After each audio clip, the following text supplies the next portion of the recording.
Hello food lovers, welcome to Mama's food. నేను మీ స్వాతి. ఈరోజు నేను కేవలం 3 ఇంగ్రీడియంట్స్తో బీట్రూట్ హల్వా ఎలా ప్రిపేర్ చేయాలో చూపించబోతున్నాను. నార్మల్గా బీట్రూట్తో ఏమైనా రెసిపీస్ చేసినప్పుడు ఇంట్లో పిల్లలు పెద్దలు తినడానికి అస్సలు ఇష్టపడరు. ఇలా స్వీట్ చేసి పెట్టారంటే చాలా ఇష్టంగా తింటారు కదా. మరి చూసేద్దామా ఎలా ప్రిపేర్ చేయాలో? Let's start. ముందుగా ఈ బీట్రూట్ హల్వా కోసం బీట్రూట్స్ని పైన పీల్ చేసేసి ఇలా ముక్కలుగా కట్ చేసుకొని పెట్టుకోవాలి. ఇక్కడ నేను బీట్రూట్ హల్వా కోసం 350 గ్రామ్స్ బీట్రూట్స్ యూస్ చేశాను. వీటిని ఒకసారి మెజర్ చేసుకుందాం. ఇక్కడ నాకు 2 కప్స్ బీట్రూట్ పీసెస్ వచ్చాయి. వీటిని మిక్సీ జార్లోకి తీసుకుని 1 కప్పు వాటర్ యాడ్ చేసుకుని మెత్తగా గ్రైండ్ చేసుకోవాలి. చూస్తున్నారు కదా, ఇక్కడ వీడియోలో చూపిస్తున్న విధంగా పీసెస్ అనేవి లేకుండా మెత్తగా గ్రైండ్ చేసుకోవాలి. ఇప్పుడు మనం ఎందులో అయితే బీట్రూట్ హల్వా ప్రిపేర్ చేయాలనుకుంటున్నామో ఆ ప్యాన్ని తీసుకుని ఒక స్ట్రైనర్ పెట్టుకొని ఈ బీట్రూట్ జ్యూస్ని ఫిల్టర్ చేసుకోవాలి. ఇప్పుడు మిక్సీ జార్లోకి 1/2 కప్పు దాకా వాటర్ యాడ్ చేసుకుని ఒకసారి తొలిపి స్ట్రైనర్లో వేసుకోవాలి. 1 స్పూన్ తీసుకుని కొద్దిగా ప్రెస్ చేస్తూ ఇలా జ్యూస్ అంతా ఫిల్టర్ చేసుకోవాలి. బీట్రూట్ జ్యూస్ ఫిల్టర్ చేసుకున్నాక మిగిలిపోయిన ఈ పిప్పిని మనం పడేయాల్సిన అవసరం లేదండి. మనం చపాతీస్ చేసుకునేటప్పుడు పిండిలో మిక్స్ చేసుకోవచ్చు. ఇప్పుడు ఈ బీట్రూట్ జ్యూస్లో మనం ఏ కప్పుతో అయితే బీట్రూట్స్ కొలుచుకున్నామో అదే కప్పుతో 1/2 కప్పు కార్న్ఫ్లోర్ వేసుకోవాలి. తర్వాత 1 కప్పు బెల్లం కూడా వేసుకొని ఒకసారి మిక్స్ చేసుకోవాలి.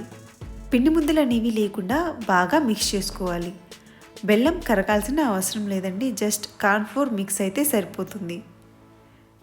కార్న్ఫ్లోర్ వేసిన వెంటనే కింద అతుక్కుపోయినట్టు అవుతుంది కాబట్టి బాగా ఒకసారి మిక్స్ చేసుకోవాలి. కార్న్ఫ్లోర్ వాటర్లో కలిసాక దీన్ని పక్కన పెట్టేసి బీట్రూట్ హల్వా ప్రిపేర్ చేసిన వెంటనే బౌల్లో వేసి సెట్ చేయడానికి ఒక బౌల్కి ఆయిల్ కానీ నెయ్యి కానీ రాసుకోవాలి. నేను ఇక్కడ గార్నిషింగ్ కోసం కొద్దిగా బాదం పప్పుని కట్ చేసి వేసుకుంటున్నాను. మీరు కావాలంటే డ్రై ఫ్రూట్స్ని స్కిప్ చేసేయచ్చు. ఇప్పుడు స్టవ్ వెలిగించి ఈ బీట్రూట్ మిశ్రమాన్ని స్టవ్ మీద పెట్టి ఒకసారి మిక్స్ చేసుకోవాలి. కార్న్ఫ్లోర్ అడుగున అంటుకుపోయినట్టు అవుతుందండి, కాబట్టి ఒకసారి ఇలా మిక్స్ చేసుకున్న తర్వాత మంట లో టు మీడియం ఫ్లేమ్లోకి అడ్జస్ట్ చేసుకొని గరిటెతో కలుపుకుంటూ ఉడికించుకోవాలి. దాదాపు 5 మినిట్స్కి హల్వా అనేది ఇలా గమ్లాగా ఫామ్ అవుతుంది. ఇలానే మిక్స్ చేసుకుంటూ మరొక 10 మినిట్స్ ఉడికించుకోవాలి. ఈ హల్వా ప్రిపేర్ అవ్వడానికి ఎక్కువ టైమే పట్టదండి, చాలా తక్కువ టైంలో అయిపోతుంది. నాకైతే స్టవ్ మీద పెట్టాక జస్ట్ ఒక 15 మినిట్స్లో హల్వా అనేది రెడీ అయిపోయింది. హల్వా రెడీ అయిందా లేదా అని తెలుసుకోవడానికి చేతికి కొద్దిగా నెయ్యి రాసుకుని కొంచెం హల్వాని తీసుకుని ఇలా ఉండలా చుట్టామంటే ఉండలా ఫామ్ అయితే హల్వా రెడీ అయిపోయిందని అర్థం. ఇప్పుడు మంచి స్మెల్ కోసం కొద్దిగా ఇలాచీ పౌడర్ వేసుకోవాలి.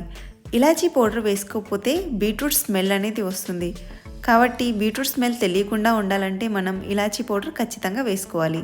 ఇలాచీ పౌడర్ వేసాక ఒకసారి బాగా అంతా మిక్స్ చేసుకోవాలి. ఇప్పుడు స్టవ్ ఆఫ్ చేసి మనం ముందుగానే తయారు చేసి పెట్టుకున్న బౌల్లోకి ఈ బీట్రూట్ హల్వాని యాడ్ చేసుకోవాలి. ఇప్పుడు 1 స్పూన్ తీసుకుని ఈ హల్వాని ఈక్వల్గా స్ప్రెడ్ చేసుకోవాలి. ఇలా స్ప్రెడ్ చేసుకున్న తర్వాత ఈ హల్వాని ఒక హాఫ్ అన్ అవర్ పక్కన పెట్టేయాలి. హాఫ్ అన్ అవర్ తర్వాత ఈ హల్వాని డిమోల్డ్ చేసుకుని నైఫ్తో పీసెస్లా కట్ చేసుకొని సర్వ్ చేసుకోవడమే.